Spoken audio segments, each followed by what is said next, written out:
half-filled hall for one of the finest welterweight fights seen in a British ring. But we're showing you what the stay-at-homes missed. The almost invincible speed and stamina of champion homicide Henry in the light shorts against the iron-cool courage and determination of Britain's up-and-coming Ernie Roderick. You're watching a fight that all in all is a brilliant feat of arms, fists and timing. Armstrong belongs to a long line of Negro champions, and tonight he's boxing better than ever. A little dark, mighty atom, vibrant with energy, attacking unceasingly, boring in with his head down, hardly ever giving the other fellow a chance of hitting out against the amazing machine gun fire of the Negro's fist. In fact, as long as Henry's in the ring, Ernie just can't keep out of harm's way. For the first 5 rounds, Roderick stands up to it like a champion in his own right, and at times it even looks as if a knockout may put a stop to the Negro's invincible progress. But against that Rock of Gibraltar stance, those driving shoulders, that flying rain of fists, Roderick begins to slip back. In the 6th round, it looks as if Roderick is trying to take a breather, and Armstrong piles on the pressure. And still Roderick fights back so well that even a champion is surprised and staggered. In the 7th round, Roderick is hitting harder than ever, and the crowd is on its feet. While in the ring, both boys are so excited they fail to hear the gong.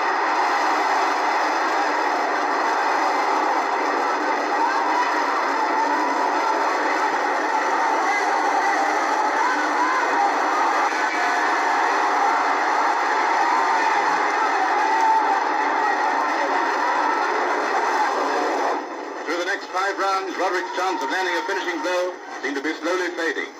People are beginning to wonder whether Armstrong can keep up that amazing display of vitality. But like Felix, he keeps on walking. But in the last round, Roderick has little hope of doing more than lasting out. But even that's an achievement against the flying phenomenon with the shining dark skin. But now the end is inevitable.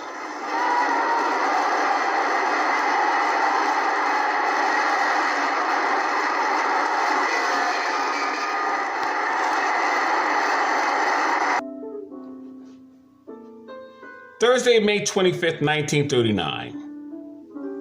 World welterweight champion Henry Armstrong defeats Ernie Roderick 15 rounds in London to remain world welterweight champion. I'm Scrapbook Boxing Museum of the Forgotten Fisticuffs Series. I want to continue to examine 100 years of world championship fights. And we're looking at Henry Armstrong and Ernie Roderick. He was 29 years old, was Armstrong, 5 foot 5 inches, shorter man than Ernie Roderick. Weighed 138.25 pounds. Now, he was the welterweight champion of the world. Took the welterweight championship belt from Barney Ross. The Madison Square Garden Bowl. And this would be his 11th title defense as a welterweight. He had a 67-inch reach, and he had a fighting career record walking into that ring.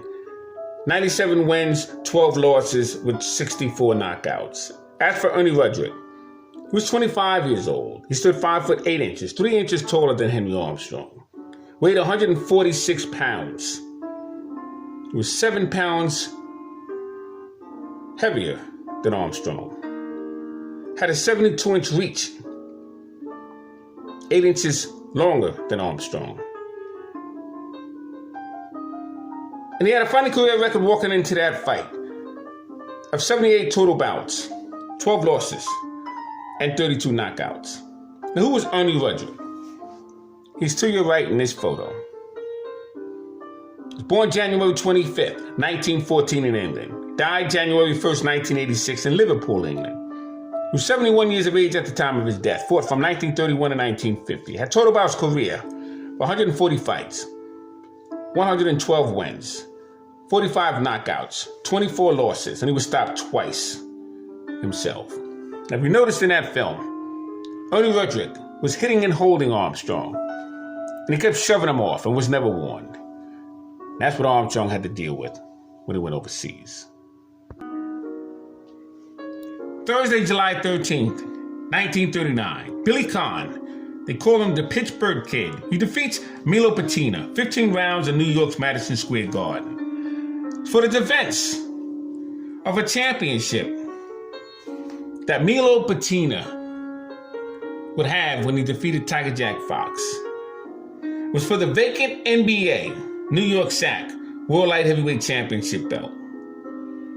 Billy Conn was 21 years old, stood 6 foot 1.5 inches. He was a light heavyweight with a 72.5-inch reach.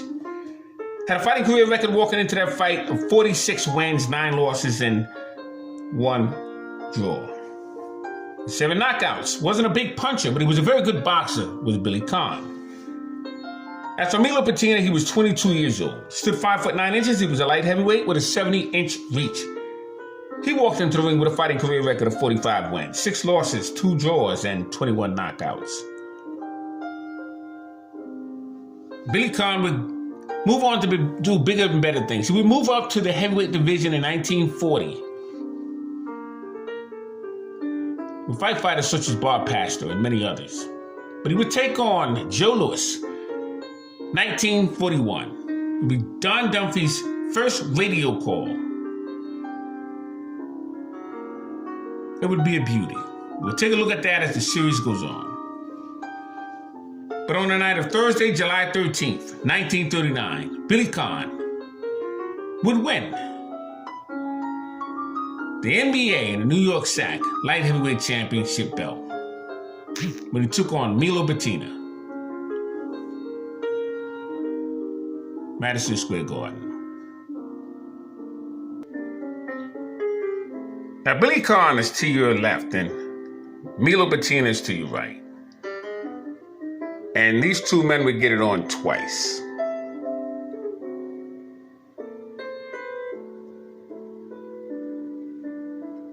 Now, Billy Conn was once a middleweight. He would take on Solly Krieger,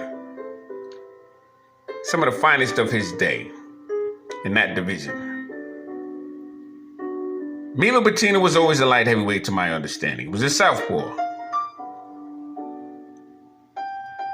And he would defeat Tiger Jack Fox with a vacant opportunity with the belt that was left over. John Henry Lewis. Lewis would give up that belt to move up in weight to challenge Joe Louis. And he would eventually be stripped of that belt. Twice. First time in 1938 when he didn't take on Tiger Jack Fox. And that happened because of an eye injury, and the doctor recommended that he not fight. And because of that, he didn't defend it to Fox, so they stripped him. Said he would face Al Gainer. He would defeat Al Gainer in Connecticut, and he would get his belt back. Here you have Billy Conn to your left, and Milo Bettina to your right, slouched over. And we'll be seeing a lot more of Billy Conn as the series goes on.